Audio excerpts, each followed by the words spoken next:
we take that breath, or as many breaths as it takes, to allow ourselves to just become fully present, fully here, to let whatever it took to get to this moment just rest where it is, to let what will follow these moments rest where they are. We move with gentle and purposeful focus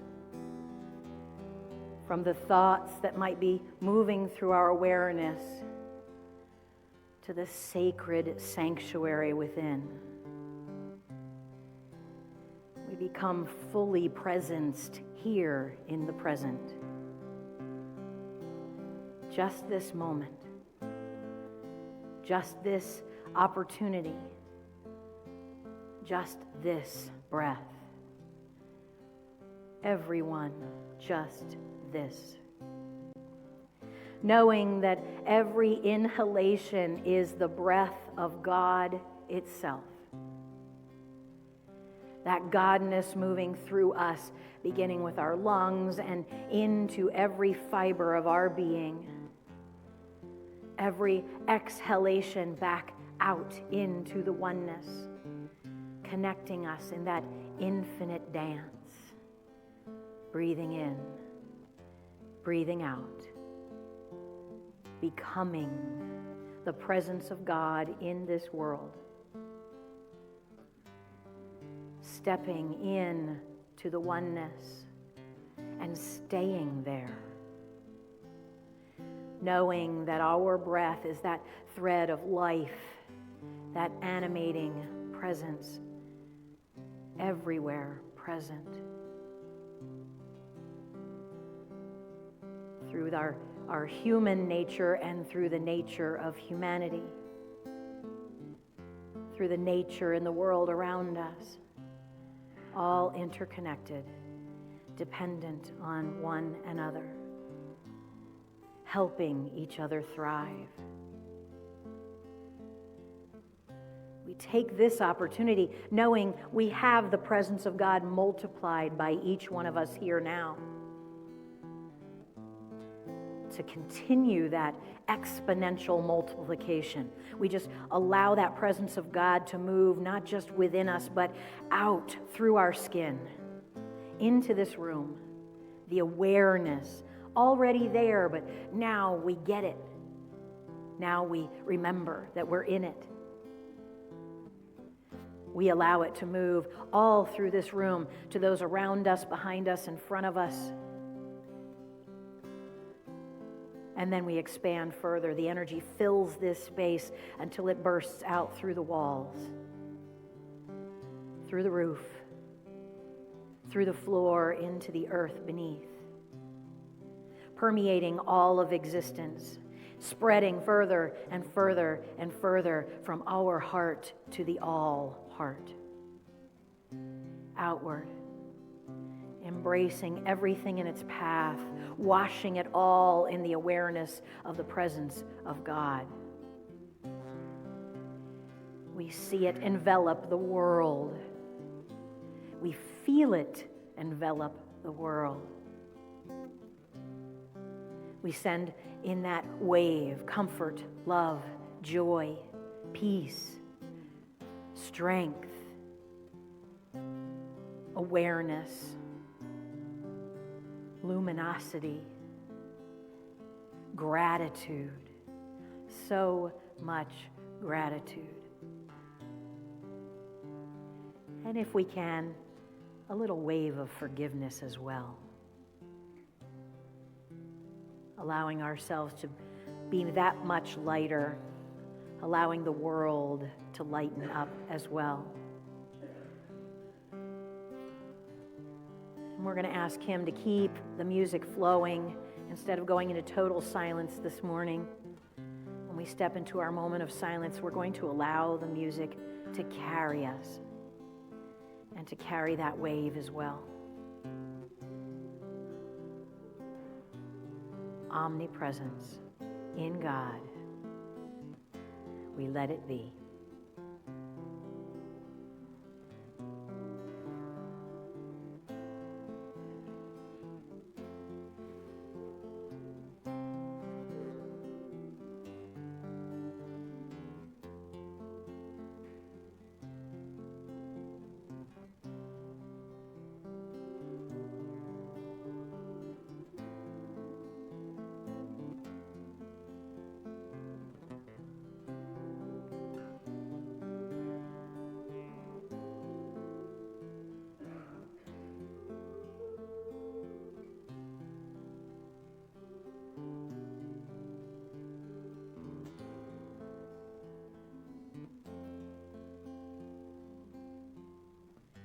And then we breathe again.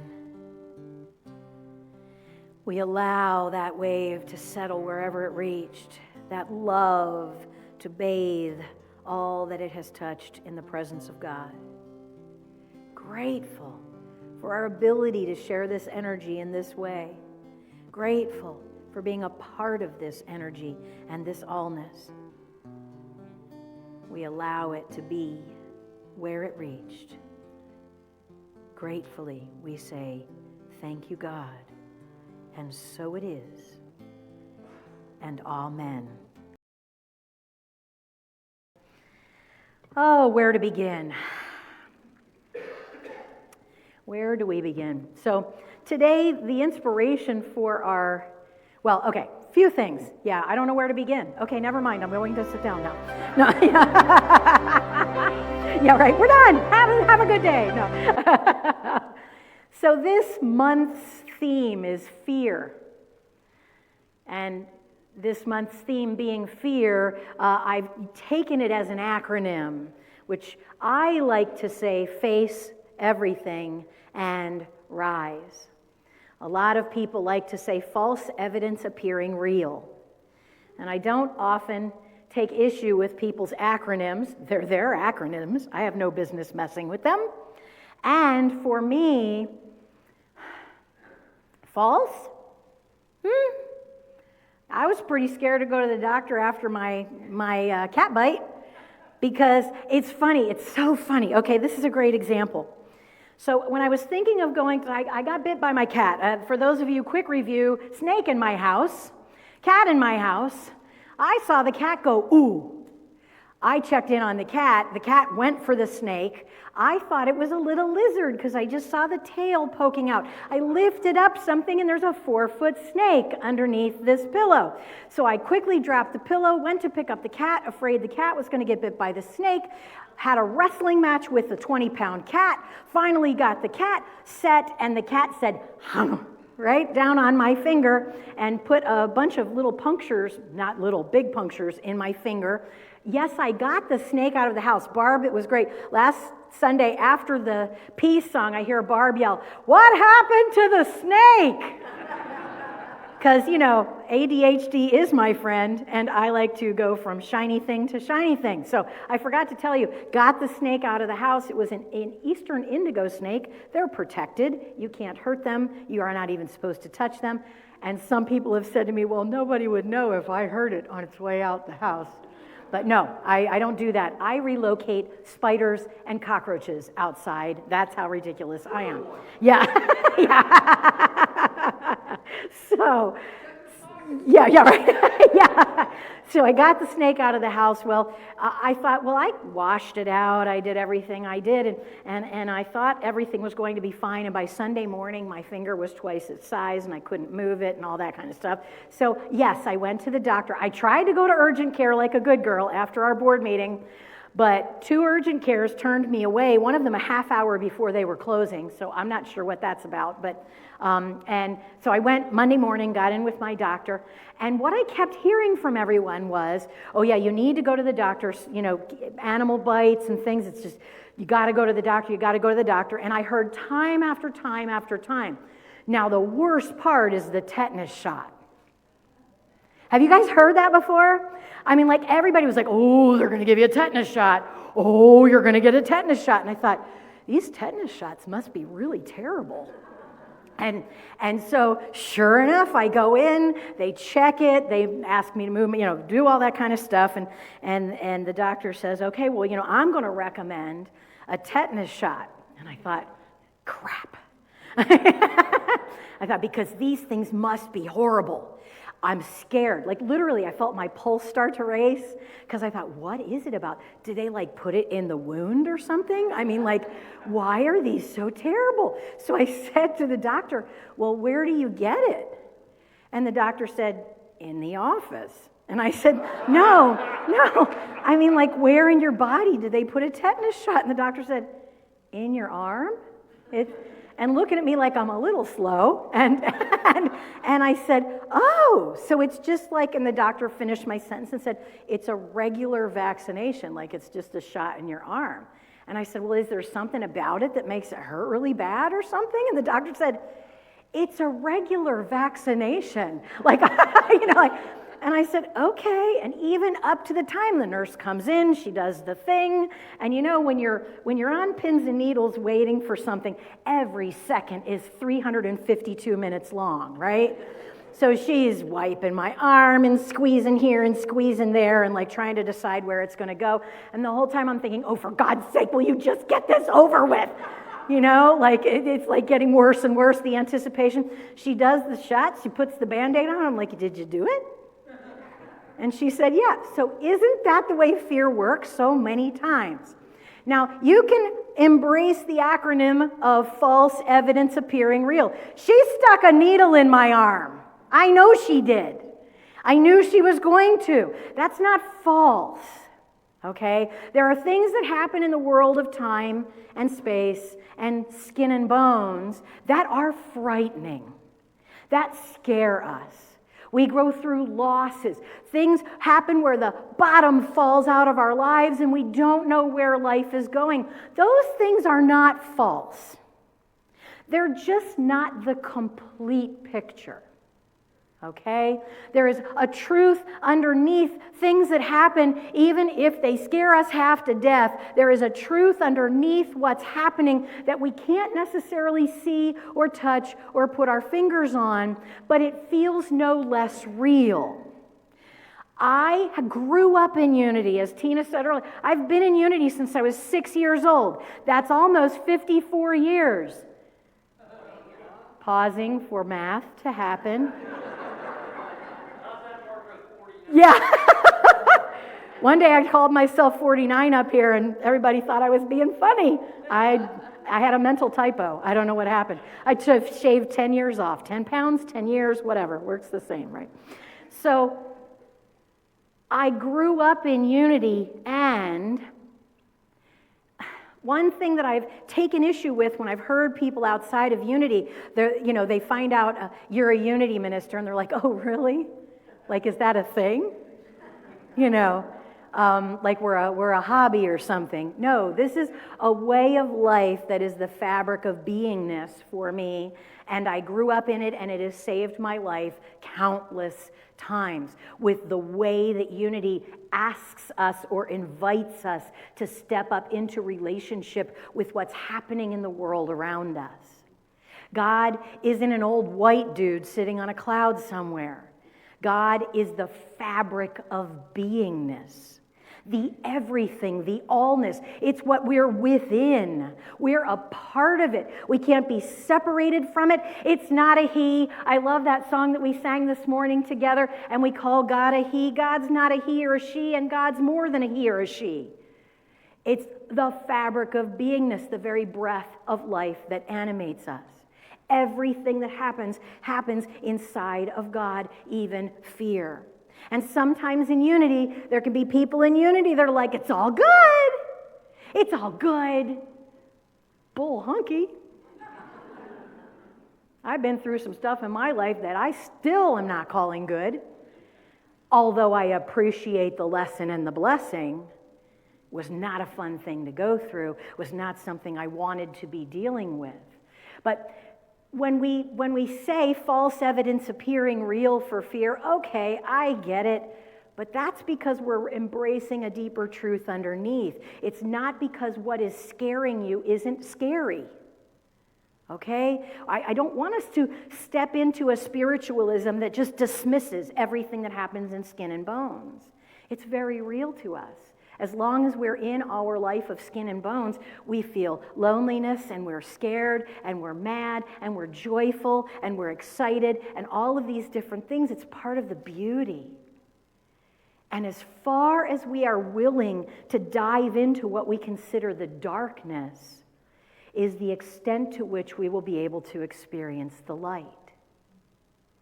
If we run around acting like nothing hurts or is frightening or nothing bothers us, you're shaving off the top of the joy that you're going to be able to embrace. Because we are only going to experience life at the depth to which we are willing to be in it. This morning I kept thinking of the song, The Sound of Silence. And I kept hearing on a loop in my head, "Hello, darkness, my old friend. I've come to talk with you again. Because a vision softly creeping left its seeds while I was sleeping." Thank you for the harmonies. "And the vision that was planted in my brain still remains within the sound of silence." Beautiful, right? Within the sound of silence. I don't know about you guys, but sometimes it can be really loud in my silence, right? Sometimes I'm clamoring for something, or feeling like I need an escape, or wishing for someone to save me, or for something to fix what I feel like is wrong with me. I can be so afraid of my darkness. And if I can dive in there, if I can sit in the sound of silence and listen to my thoughts racing until they calm. Now, for people like me who say squirrel and shiny on a regular basis, that can seem like a really long time.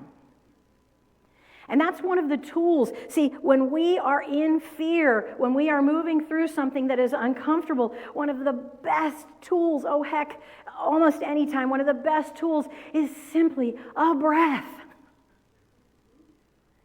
Because we can say some stuff to ourselves up here that is really convincing. And it can help us and it can hinder us. What's going on up here, especially if we start to feel that spin, instead of bypassing and saying, "Oh, false evidence appearing real. No, I'm scared. My heart is racing. I can feel it. I'm scared. It's not false. It's just not the whole story." So I can face it, embrace it. Hello, darkness, my old friend. Oh, my goodness gracious. Can we move into a space where we find that when fear comes, when anger comes, when the darkness is coming, can we meet it by saying, "Okay, the only time I can see the stars is at night. And they're always there." So sometimes it takes the darkness. Sometimes we need to be buried a little bit so that we might bloom. Darkness is not our enemy. Fear is not our enemy. Anger is not our enemy. There's nothing wrong with us that we need to get rid of. There is balance. There is a chance for us to say, "Whoo, I am just going way off this way. And my center's over here. And I can feel it. I can feel it happening. I can feel that I'm going into the fear, or I can feel that I'm going into the anger, or I'm making up that story again about how much that person can't stand me because they looked at me like that." Right? Or I know what they're saying in their head. We can stand in so many things, and we are story makers. It's what we do. We live stories. If we feel the story taking us off the rails, if we feel the story feeding an inner narrative that is really unhealthy for us, it gives us a chance to come back to center, that breath. It gives us just that few seconds sometimes to come back to a place that allows us to think of more than just the derailment. And fear can do that to us. Fear can do that to us. Oh, I can feel myself heading into something. Okay, let's see. We'll follow it for a minute and see where it goes. So yesterday, across our nation, there were No Kings rallies. There were some here in Sebring. Everybody feels some kind of way about their politics and things like that. And so I'm not saying this to be political. I hope anyone, wherever you are on your spectrum of politics, you can set that aside for just a moment. I wanted to take just a moment to talk about a frog. You might have noted in a lot of the visuals around political protests right now, there's this guy in an inflatable frog costume. And Portland, bless them, Portland. I love Portland. Other people arm up. Portland goes, how weird can we make this for everyone? Portland says, we feel some kind of way about something, we're feeling threatened, we need to do something, we need to say something, and instead of going armed to the teeth to escalate the violence, they have an entire now bank of inflatable costumes that people, there's 170 of them at last time that I saw something about it, that people can go in literally a library of costumes. You can go get your costume on and stand there and be there. Well, because it started with this frog. The guy went there, and being Hispanic, he figured it would be a little safer if he didn't walk up looking Hispanic. Again, please, if you can, remove any politics you have in this and just listen to the story of a person feeling called to show up in their godness. He didn't want to get arrested and dragged away. They're in front of ICE headquarters in Portland, and they're just making a statement. And they're supporting people they feel. So he showed up in this frog costume, and he did it for a few days. And he said for him, it wasn't even political. It was people being treated as subhuman.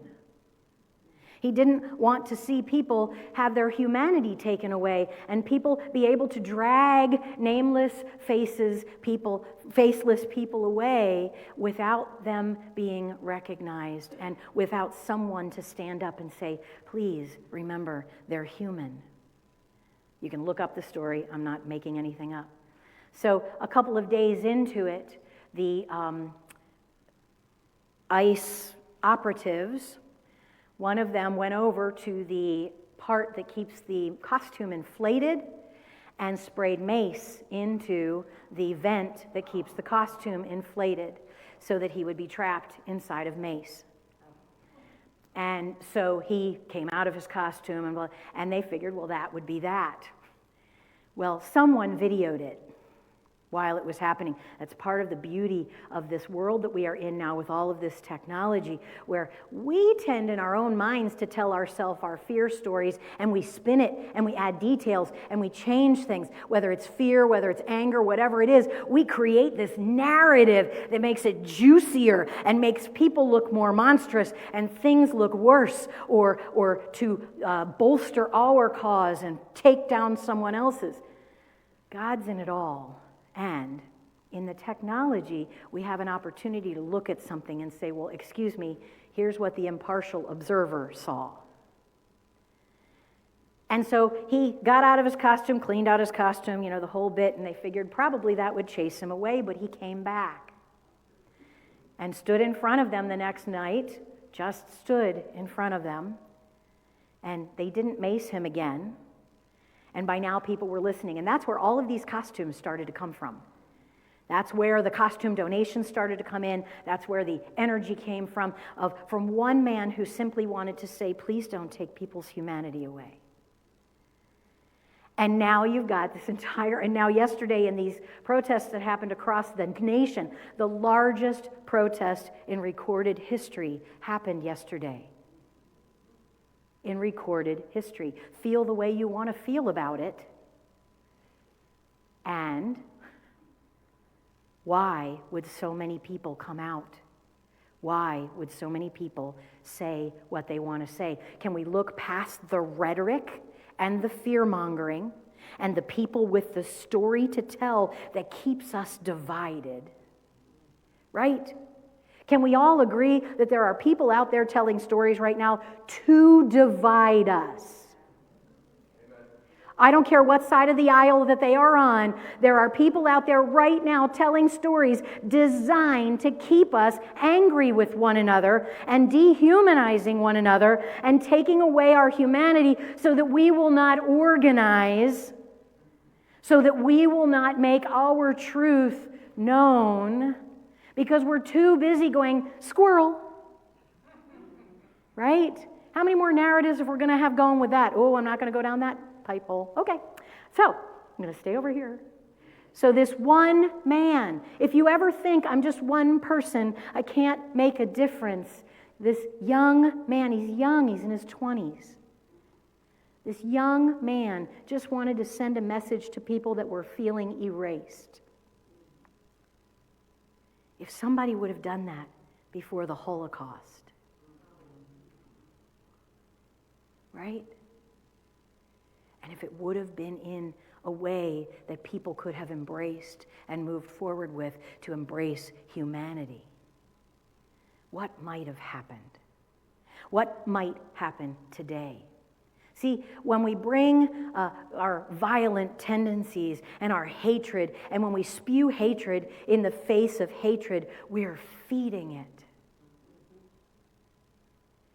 But if we bring our peace and our humanity and our divinity, knowing that we are inside of God and that sometimes things unfold in ways that we don't understand and that might not make a whole lot of sense. But when we use fear as face everything and rise, we will look directly at what's happening in front of us. We will embrace the things in skin that are happening, and we will maybe make a difference that spans, generations. At this point, generations will see a picture of this man in an inflatable frog costume and know that he started a movement because he felt it was important enough to go stand in peace. Can we follow that example? Now, we might not have an inflatable frog suit. However, if you have, wait till you hear this segue, any kind of costume that you would like to wear, next Sunday is the Sunday before Halloween. The first year that I was here was the day before Halloween, and I've said this story before, but we've got a few new people today, so I said to Tina, do you think people would dress up if I invited them to dress up? And she said, well, yeah, make the invite and see what happens. And so I said, all right, if anybody would like to wear a costume next Sunday, come on in costume. And 48 people showed up in costume the next day. We are a fun group. Yes, we are. And so next Sunday, I know the Halloween is like the following Friday. We don't care. If you would like to come in costume next Sunday, please do. Please know that serious spirituality doesn't just have to lead to inside, to this seriousness, this coming apart, and this stepping away. The joyfulness of spirit, the knowing that God is intertwined in all of us, boy, that is such a charge to me. That makes me so happy, and it brings me peace, and it calms my fears, and it strengthens me. I don't know about you guys, but I need this every Sunday. I listen just like you guys do, because I never know what's going to come out of my mouth. You're not the only ones. And it's something that brings us together in community, not just a Sunday community. We are a 7-day-a-week spiritual family. That if right now the things that are happening out there are frightening to you, don't act like they're false. My business card is on the information station. It's got my cell phone. It's got my email address. You can ask some people in this room that have texted in the middle of the night. I'm pretty much available 24/7. I appreciate when you don't text in the middle of the night. But if you need me, I'm here. We are spirit family, facing everything and rising together. And so it is. Thank you. Thank you for joining us today. Please visit www.unityofsebring.org for more information, to submit a prayer request, or to donate to our ministry. We hope to see you again very soon.